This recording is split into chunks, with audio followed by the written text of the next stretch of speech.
thank you very much.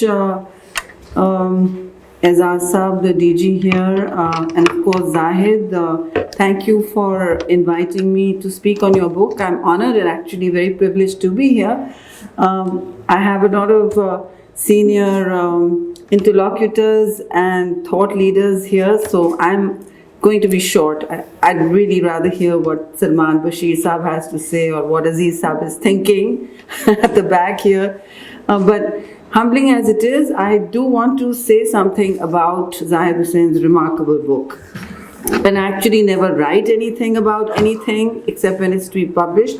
But I do want to take the time to say that Zahid, before anything else, before we look at this remarkable first draft of history that he's written, which is the granular journalism that he's so well known for, he has, in my view, looking at all the books that we have been reading on the region, and there's been a cottage industry of books, knowledge, literature, papers, essays, op-eds generated about the United States, Afghanistan, and of course Pakistan, in which Pakistan is always, almost always cast as the perfidious partner. We know this, we've seen it. But what Zahid has done is a great service to the impoverished intellectual strategic landscape that defines Pakistan. And what that service is simply holding on to his intellectual integrity. He did not try to play to the gallery, to sell the book as a sensationalist title that suggested Pakistan was a serpent in the backyard. Believe me, that would have made it an even bigger seller than it is today. And I hate to praise Zahid in front of him. We don't have that relationship, but here it is. I have to do this. Nor did he at any point in the book go against his intellectual grain by exceeding the level of his critique to Pakistan's poor policy making. And I'm sure you heard that and read it. In English, this means that he did not spare Pakistan in responsibility for what happened. It's not that he did not ascribe responsibility or agency to Pakistan. We had enough. But he's taken a very, throughout the book, a very careful, restrained, but yet lethal aim at all the American strategic confusion that has marked and led this entire episode, a very long one, of America's engagement in Afghanistan and of course by association with Pakistan. And as I say, it's by association because America continues to, much to our chagrin, see Pakistan through the lens of Afghanistan. And so all the books, all the reviews, everything that we know about it, usually look at history of the region through a particular lens. And Zahid has kind of upended that lens. And I really appreciate that contribution. It is crucial for students of history to not see Pakistan's role, America's involvement, the complexities of Afghanistan as it went through the upheaval of those 20 years as binary, because that's really what has been the norm in international publishing on and even thought processing on Afghanistan. And in that whole account, America inevitably has been able, through its dominance of a very strong knowledge economy, been able to overlay its own narrative and version of history. It's not an ahistorical country, much as we like to believe. They have strong and clear views of where they come from, but more importantly, they tell us they know where they're going, but in Afghanistan, as Zahid just clearly pointed out, they did not. Not when they came in, not even when they have gone out. Why the longest war, America's longest war, ended in ignominy and bigger disarray than the Saigon episode did, they are still deconstructing it. But what is important is that the United States is asking itself important questions now, which I think we tend not to, about our own lack of resolve in sharing the real motivations that have shaped much of our history. And we can go back into many years, but that's not the task here. The task here is, and I'm going to be very short, is that I want to say that this book is not ahistorical. It may be covering 20 years or the 9/11 to now episodes, but it is grounded in a very clear-eyed view of Pakistan's needs, of the United States' own archetypal confusions of great power, hubris, as they come in, come out, parachute in, parachute out, of diplomacy, of operations, counterterrorism, all of that. It is in this prism that I think the book is addressing some very important questions for me.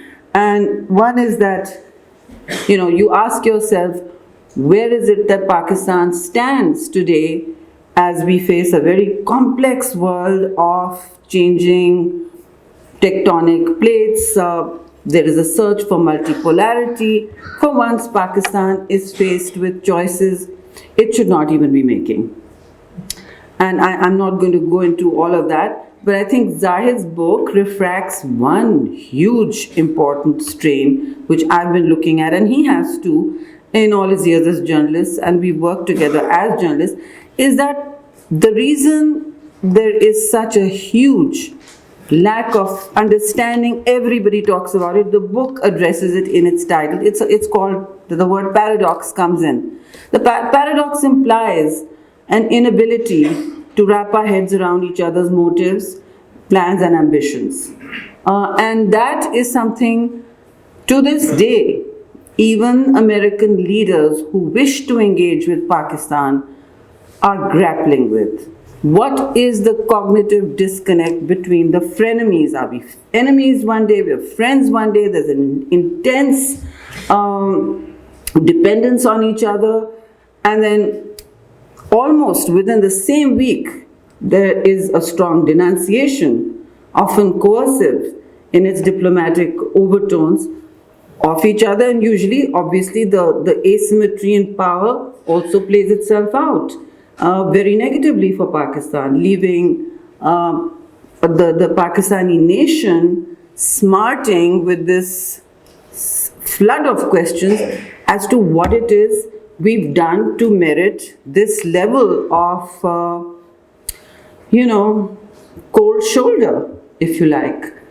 Whereas, and I met the two American congressmen who had been touring Pakistan recently, and they were Meeks and Bera, and they were of the same ilk, asking the same questions. What is the cognitive disconnect between our two countries? Why is it so powerful, and why does it keep recurring? They didn't ask this, but I'm contextualizing all our relationships, all our questionings, all our repeated efforts at building trust, finding it shattered, rebuilding the trust, a search for trust among allies that have worked so closely together is something that we do need to ask about. It's all right to say that, we have to search for trust with India, which has been, with whom we have been in a conflict dynamic forever, literally.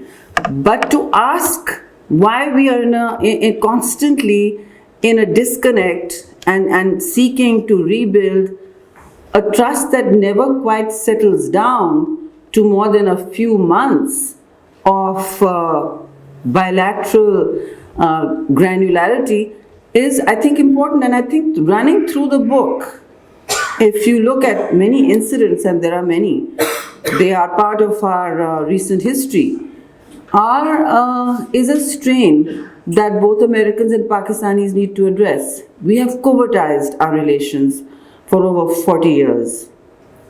The times that Pakistan-American relations were, if you like to define it in Manichaean terms, good, were the times where it was open. Be as it may, you may find the judgment call on Pakistan seeking to be part of a security umbrella of the United States doubtful or dubious, or you may question that. Be that as it may, the Ayub Khan years, the Kennedy years, the entire business of celebrating each other was very much in the public eye. And today's, obviously, today's generation has no memory or understanding of it. And that also applies to people in the United States. We are, at least we are a young economy, I won't say power, but we are certainly bereft of that entire memory where, while the people of the United States and Pakistan, who by the way still actually like each other and still seek to invest in each other when, even if there's accidental meetings, why there is that moving away from a public acknowledgement to a point where when I was ambassador, and I was totally an accidental, unhappy ambassador, but okay, one was doing one's job, one had to do it. I remember telling Zahid that at one meeting, I was rushed in late to a congressman's office who was chairing an important committee, and we needed him to acknowledge in the next day's hearing that Pakistan's done its job on something you don't hear about anymore. It's the IED issue. It was a very big issue, the question of IEDs and the precursors always being found in Pakistan, and Pakistan was accused during those years, very tough years, of being involved to the point of complicity in supplying the materials to insurgents against the Americans. So that was a huge talking point, and then a large amount of time and money and commissions were devoted to dismantling it. We found a solution. It was to speak to the big one fertilizer company, sit them down in my office for weeks and say, all right, find a way to take your precursor chemical that you use in fertilizer, identify it so it cannot be seen as the one that is turning up in Afghanistan. Many solutions later, they said it'll be identified as certain color, it'll be used in false flag dumps, all of that. Poor Fatima Fertilizer turned around one day and said, okay, you know, this is against our this is for the national interest, we'll end up not using this chemical at all. That becomes a precursor. Okay, fine, they did, and suddenly it was over. Yet you never saw any acknowledgement of it. Did you? Anybody hear of this from the Americans? No. Why? Because in that committee we got that acknowledgement that tomorrow you will not start on about Pakistan doing this. And as I was leaving and the hand was shaken, I remember it was late for even by Washington standards, and I said, listen, my defense attaché and senior deputy was with me, the DCM, who's now the ambassador. And I said, you know, I'm really tired of my country being your secret love affair. You've just shook hands with us, we've done great business, but you've got to acknowledge this properly. And as I understand it, it's not going to come up. No, we won't raise it in the committee tomorrow. Well, no, I said, no, you've got to raise it. You've got to say this is what happened and this is how we acknowledge and thank Pakistan for the effort they put in with their private fertilizer companies. And fertilizers are big business in Pakistan. It makes our agri-economy go round, so we couldn't just take a decision to turn a switch off. So this is just an anecdote. Another one is one which Zahid describes in his book, and this is about the covert nature of all our agreements. Even the ones innocent of spycraft are done in private. There are excellent meetings, people, that are held between the United States and Pakistan. They are all private. And they are private because there is no inclination from Washington to take that. There is no incentive and inclination to take that forward. We've been tarred with the brush of of sanctuaries that Zahid has discussed. So the sanctuary issue has loomed so large in the public American imagination that it is not possible to, without costs to their political profiles, for an administration to be in deep embrace of Pakistan. That's what's going on here.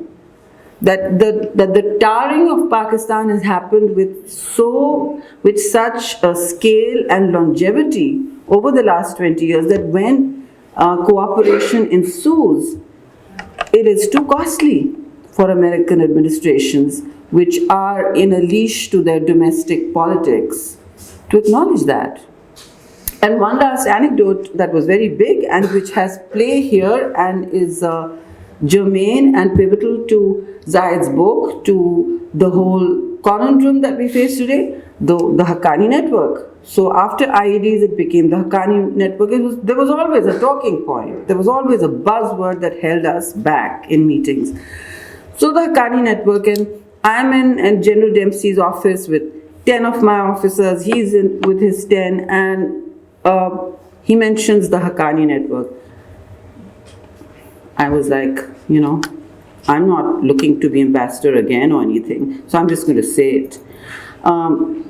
You are asking us to bring the Haqqanis to the table. Even by the United Nations rule book of peacekeeping, the mediator does not become the aggressor on one of the sides they are mediating.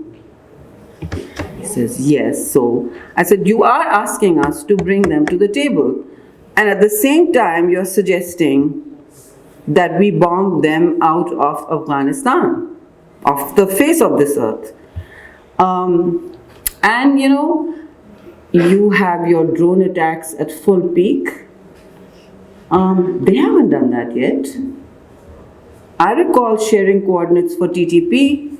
They haven't been taken care of. So how does this work? Do you want them to be bombed? Do you want them to be brought to the table? Or somewhere in between? Now, so like General Lute, General Dempsey carried his integrity very hard on his sleeves and his medals. He looked hard at me. I thought he's going to burst a blood vessel. He went very pink and said, you know what? You're right. We would like them to be brought to the table. I said, pick your priority. And he said, that's the priority. I said, okay, shall we make a deal? I don't want to hear the H word anymore in meetings. He said, it's off the table for 1 year. The next day, it was off the table in every meetings for 1 year, and actually over that. So he was able to keep his part of the deal. The Pentagon always does. They are the senior partners in many of Pakistan's deals, plans, bilateral relationshiping, if you like. And the reason we are not able to pursue either aggressive public diplomacy or even get an acknowledgement for what we've done is because most of the actions are covertized. Take drone attacks on Pakistan. When I became ambassador, I was told these drone attacks have to stop. I said, yes, of course they have to stop. But there was an agreement on those drone attacks. It was found and delivered to me by an additional secretary who shall forever remain unnamed. He didn't open his mouth. He didn't say hello. He just put the file on my table and walked away like a good Samaritan. I looked at the file. I clearly saw the agreement. It was signed in General Musharraf's time. The Foreign Office was not in that agreement. They were not even in that agreement. And the language was UAVs will be used and deployed. It was a drone agreement. Obviously there was one. A few weeks later, that file mysteriously disappeared. The additional secretary didn't take it. But what I'm saying is, the reason Americans don't understand, and they asked us that question again last night, is we have given so much aid. The billion-dollar figure keeps going up and down. But you're the largest recipient of United States aid other than Egypt and Israel.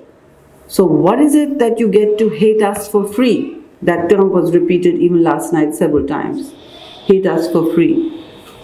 I said, we don't hate you for free. Actually, everybody wants to send their children to schools, or at least did in the United States at some point. And as we are able to break bread very happily, which we don't do with every nationality, there is a natural likability about Americans and openness. When they're good, they're very, very good, you know. So, and then of course they're like, oh, but Pakistanis don't have horns on their heads. They didn't say that. I'm saying this is how we discover each other. And everybody goes, yes, actually, we're warm, hospitable people, the whole shebang, you know all this.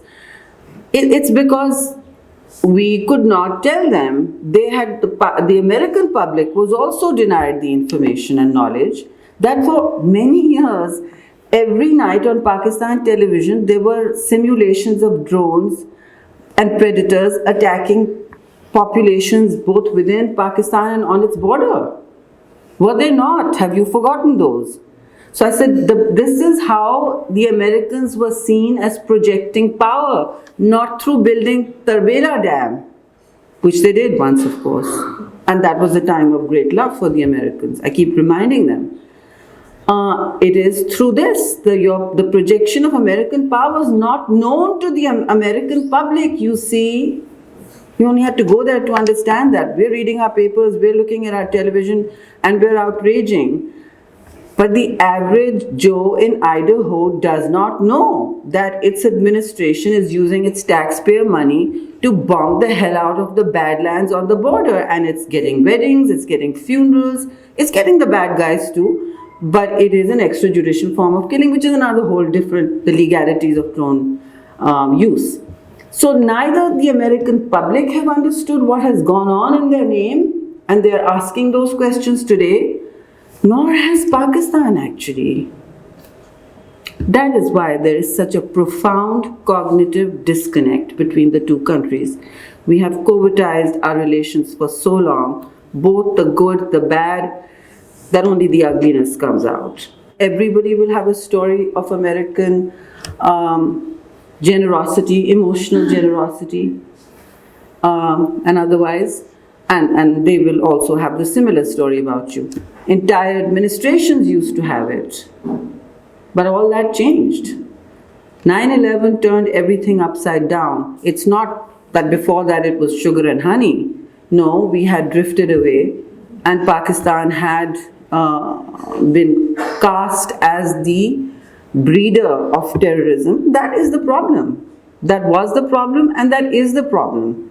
And now with this book in hand, we need to ask ourselves that one sentence that Zahid used so aptly, which I was exactly using at lunch, that who is using who for strategic depth now? I mean, I'm not apologetic if Pakistan needs to use a country or a space as strategic depth, but you have to do it with that country, not against them. Countries hedge, all of them do. It's in their parlance, it's in their security architecture, it's in the hardware they deploy, it's in the politics they deploy and diplomacy.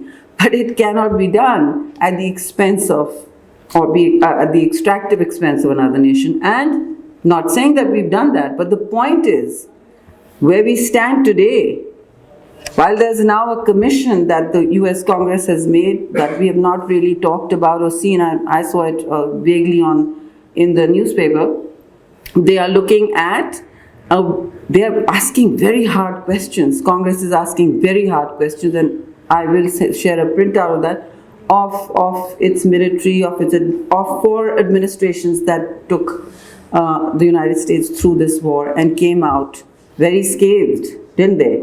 So the schizophrenia in American policy, be that as it may, they don't have a policy, they didn't have one, they don't have it now. They have no Afghan policy, they have no Pakistan policy. They only have a strategic alliance with India, and that becomes the policy for this region, the anti-India policy, which is actually not at all the path to a robust relations even let alone the region, but globally. So with those words, I think I've gone over my time, but it's fascinating to, what the book triggered for me in my mind, and it's fascinating to ask ourselves today, and very important to ask ourselves today, where we are with the multilateral world as it is. It is not entirely rules-based as it claims to be, but it has that narrative and it's not going anywhere. That is the Western bloc of nations. And of course, there's China with its new Asian century dominance. We are partners with one. We have been partners with the other. We need to ask ourselves why we need to even make that choice. Thank you very much.